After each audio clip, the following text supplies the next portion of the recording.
मेरे अजीज़ों, आज के दिन के लिए खुदावंद यीशु मसीह का आपसे बाबरकत वादा खुदावंद के ज़िंदा पाक कलाम में से पढ़ेंगे। इब्रानियों 2 बाब और उसकी 14वीं आयत। कलाम खुदा में लिखा है, ताकि मौत के वसीला से उसको जिसे मौत पर कुदरत हासिल थी यानी इब्लीस को तबाह कर दे। आमीन।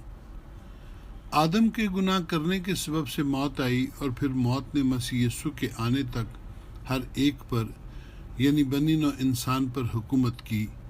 और क्योंकि उनके पास इस मौत से छुटकारे का कोई हल नहीं था, इसलिए सब उस मौत से डरे, हत्ता कि बाइबल के मुताबिक नबी भी और बादशाह भी।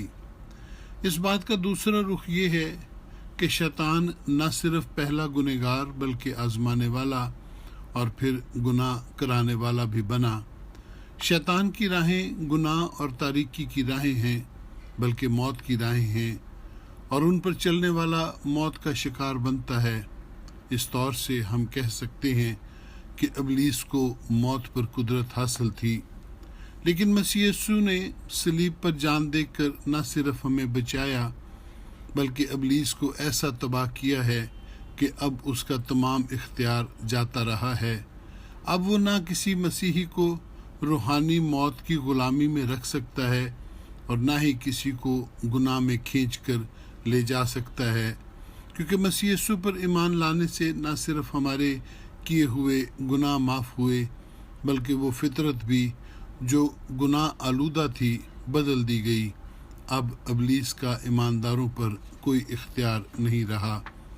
मेरे अजीज़ों, अब जो मसीह यीशु में मरते हैं उन पर सज़ा का हुक्म नहीं होता और ना ही ईमानदार अब मौत से डरता है, क्योंकि अब मौत रूहानी गुलामी का नाम नहीं बल्कि मसीह से मिलाने का नाम है।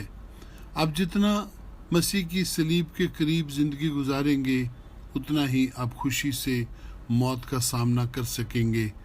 खुदावंद यीशु में मरना मुबारक खाली है। अब हम मसीह में सोते हैं।